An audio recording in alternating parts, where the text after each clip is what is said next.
It's time now for my weekend news review, where we discuss some of the biggest stories of the week.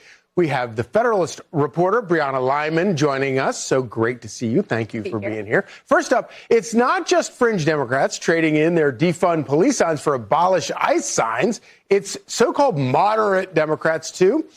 New Jersey Governor Mikey Sherrill, dubbed National Security Mom by the New York Times, wants to start a tip line to go after ICE agents. Watch this. We are putting out information on helping New Jerseyans know their rights. We are not going to allow any ICE raids to be staged from state properties. And we are also going to be standing up a portal so people can upload all their cell phone videos and alert people. Like, if you see an ICE agent in the street, get your phone out. Does that sound like a national security mom? It doesn't sound like a moderate either. That is the campaign season myth we've been hearing. And just realize how crazy this is.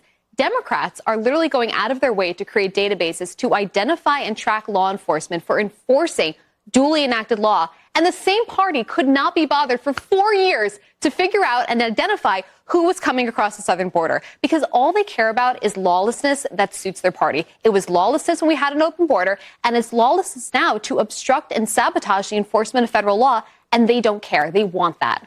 It's such a great point. And of course, if somebody did set up an app like that for illegals in the country, oh, please, they would freak out. You would have the Biden DOJ at their home, 6 in the morning, guns blazing. And today you'd have the UCLA, whatever it is. You know what I'm saying.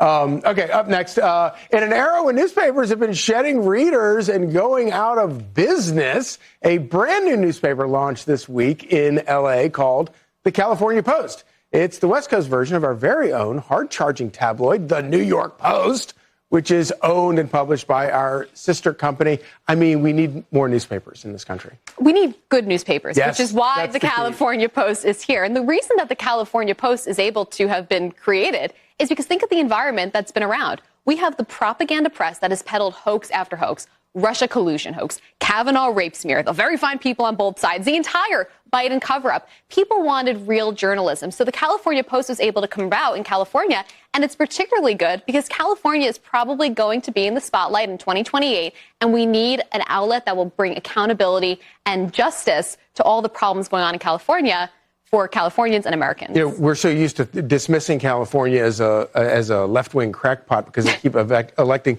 these weird Democrats. But there are a lot of people who live in California. A lot of Republicans. And so there are a lot of Republicans. Yes, more Republicans live in California than state. Yeah. So it's a very smart business play and great for free speech. Okay.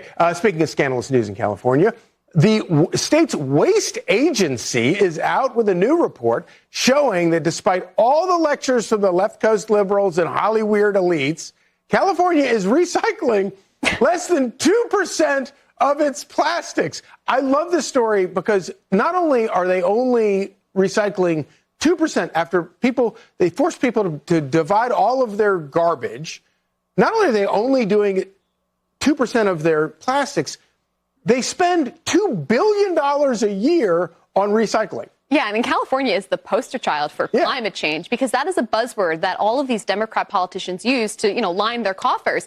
And what it turns out is that for all the, regulatory and costly burdens they impose on Californians, it doesn't actually do anything. And I got to be honest, Charlie, even if this had a 100% success rate, whatever we do in America does not actually matter at the end of the day, because until you get China and India to operate by the same environmental standards, anything we do is negligible.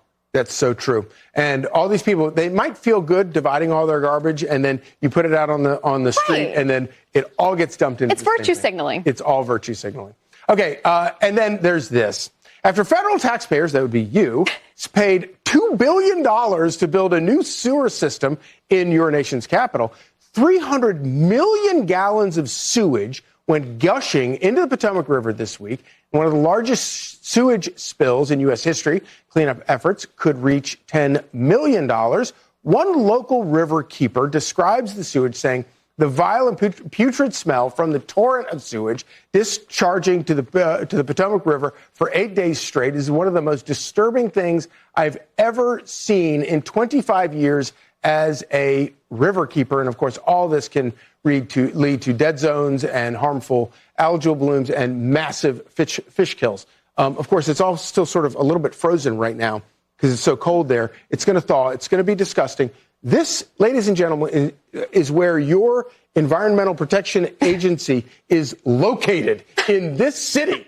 And they're dumping this into the Potomac River and in the Chesapeake Bay. Yeah, and this riverkeeper literally said that had proper maintenance been done to the facilities that transport this wouldn't have happened. And that seems to be like this key theme. You think of the bridge that came down, right? If proper maintenance had been done, you wouldn't be seeing this. So the big question becomes, what are you paying your taxes for if not to protect your rivers? Right, exactly. And all of it. And you will be, the taxpayers will be on the hook for all of the cleanup. Brianna, as always, a pleasure. Thank you so much. More Fox and Friends weekend right ahead.